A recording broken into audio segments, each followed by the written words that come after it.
اللهم لك الحمد كما أنت أهله فصل على سيدنا محمد كما أنت أهله وفعل بنا ما أنت أهله فإنك أنت أهل التقوى وأهل المغفرة.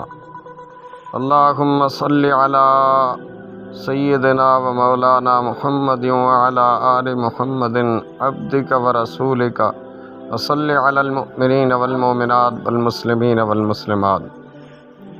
معزز سامعین و ناظرین، آج آپ کے سامنے ایک انتہائی دلکش اور عبرت بلکہ سبق آموز واقعہ آپ حضرات کے ساتھ شیئر کرنا چاہتے ہیں۔ ایک دوست بیان کرتے ہیں کہ اتنا بڑا جنازہ میں نے اپنی پوری زندگی میں نہیں دیکھا۔ یہ بات کہتے ہوئے انہوں نے پہلو بدلا اور تربوز کا ایک چھوٹا ٹکڑا اٹھایا اور اس پر کالا نمک چھڑکا اور کھا لیا۔ نگلنے کے بعد بولے، میرا ایک بہت اچھا دوست تھا، سارا دن ہمارے ساتھ محنت کرتا، ہنس مکھ ہر وقت ہنستا کھیلتا رہتا، راہ چلتے کوئی چٹکلا چھوڑتا اور کہے بکھیرتا ہوا نکل جاتا۔ کبھی اس کے چہرے پر کوئی پریشانی، ٹینشن، گھبراہٹ نظر ہی نہ آئی۔ عام سا مسلمان، لیکن اللہ کے ہاں بہت خاص۔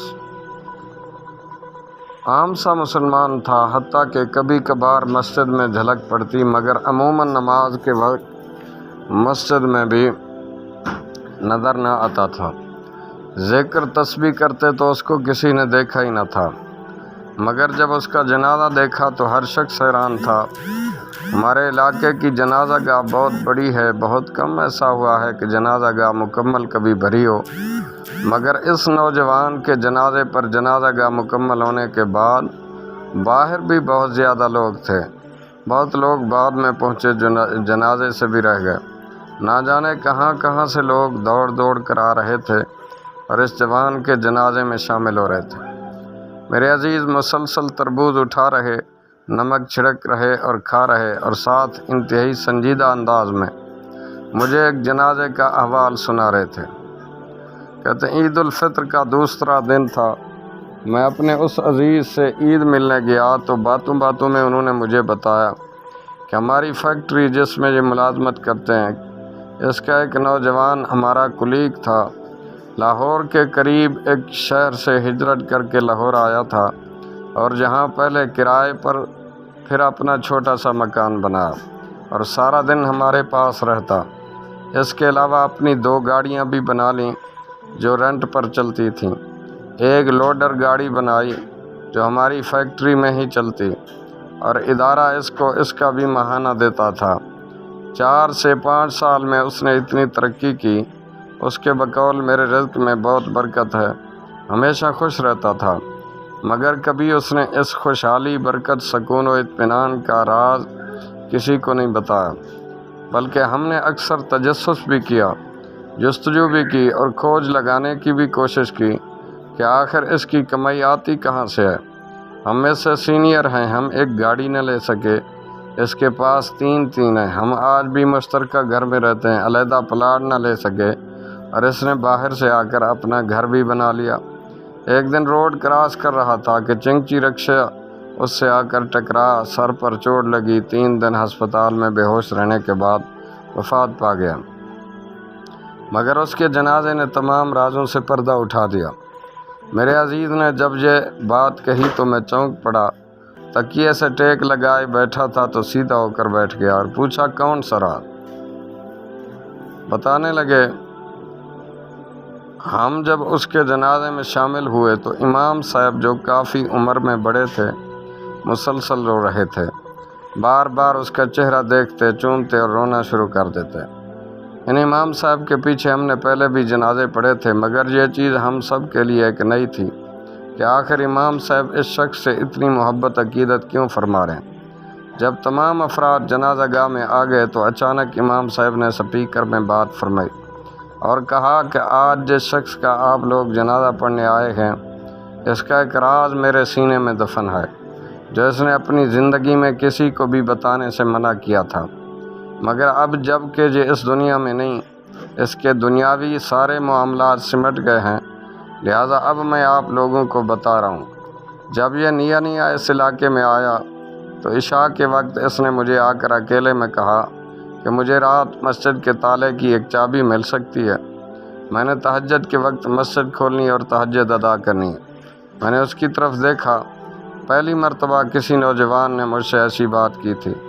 میں نے بخوشی ایک چابی اس کے حوالے کر دی۔ یہ فجر سے تقریباً 1 گھنٹہ پہلے مسجد کا دروازہ کھولتا، مسجد کی صفائی کرتا، خوشبو جگہ جگہ لگاتا، تہجد پڑھتا، قرآن کی تلاوت کرتا، اور پھر ایک بالٹی میں سردی ہو تو نیم گرم اور گرمی ہو تو تازہ پانی لاتا، میرے پاؤں دھوتا۔ میں نے بہت منع کیا، مگر اس کا کہنا تھا کہ آپ ہمارے امام صاحب ہیں، ہمیں دین سمجھاتے ہیں، آپ کی وجہ سے ہماری مسجد آباد ہے، اللہ نے آپ کو اس مسجد کا خادم بنایا اور اتنے بڑے اعزاز سے نوازا، لہذا مجھے تھوڑی بہت خدمت کرنے کا شرف بخشیں، اور یہ راز میں اپنی زندگی میں کسی کو نہ بتاؤں گا، نہ مجھے کوئی لالچ ہے نہ غرض، بس شاید رب کے حضور میری یہ خدمت قبول ہو جائے کہ میں لوگوں کو نماز، قرآن اور اذان دینے والے شخص کی خدمت کی ہے، لہذا میں اپنی زندگی میں کسی کو نہ بتاؤں گا۔ جنازہ گاہ میں ہر شخص اشکبار تھا، بس یہ خود مجھے اکثر بتاتا تھا کہ امام صاحب میری ہر الٹی سیدھی ہو رہی ہے، تہجد، مسجد اور امام مسجد کی خدمت کی وجہ سے مجھے ہر شخص مخلص ملتا ہے۔ نوکری کے ساتھ رب نے اپنا کاروبار دے دیا، گھر دے دیا، سواری دے دی، شادی ہو گئی، 2 بچے ہو گئے، ہر طرف خوشحالی خوشحالی تھی۔ امام صاحب کی باتوں نے وہاں موجود ہر شخص کو رلا دیا، ہر آنکھ اشکبار تھی۔ میرے عزیز جب یہ بات کر رہے تھے تو ان کی آنکھوں میں بھی اس وقت بھی نمی امڑ آئی اور وہ خاموش ہو گئے، میں بھی غمزدہ تھا۔ کمرے میں کچھ دیر خاموشی رہی۔ میرے عزیز دوبارہ بولے کہ ہماری کمپنی نے اس کی گاڑی جس کا رینٹ وہ ماہانہ دیتے تھے، ہر ماہ اسی طرح دینے کا فیصلہ کیا، اور مزید اس کے بچوں کی کفالت بھی اپنے ذمہ لے لی۔ معزز سامعین و ناظرین، برادران اسلام، خواتین و حضرات، مسجد اللہ رب العالمین کا گھر، اس کی صفائی ستھرائی اور اس کو آباد کرنے والے اور اس گھر کے خادم یعنی مؤذن امام کی چپکے سے خدمت کر دینے سے کیا اجر و انعام ملتا ہے، رب العالمین نے دکھا دیا۔ مؤذن بھی انسان ہے، امام بھی انسان ہے، ان کی بھی ضروریات ہیں، کمی کوتاہی سب کے ساتھ ہے، مگر رب العالمین کے گھر میں 24 گھنٹے خدمت کرنے والے کا رتبہ کیسے کم ہو سکتا ہے؟ اپنے مسائل، مشکلات، الجھنوں کا تصور کرتے ہوئے، کبھی کبھی چپکے سے سفید پوشی کا بھرم رکھتے ہوئے، ایسے کہ ایک ہاتھ سے دیں دوسرے ہاتھ کو خبر نہ ہو، ان کی مدد کر دیا کریں، پھر دیکھیں زندگی میں ایسی برکتیں اور کمال ملے گا جس طرح اس جوان کی رب نے دنیا بھی بہتر نہیں بلکہ بہترین بنائی، اور انشاءاللہ اس کی آخرت بھی بہترین بنائی۔ اللہ پاک ہم سب کو اس پر عمل کی توفیق عطا فرمائے۔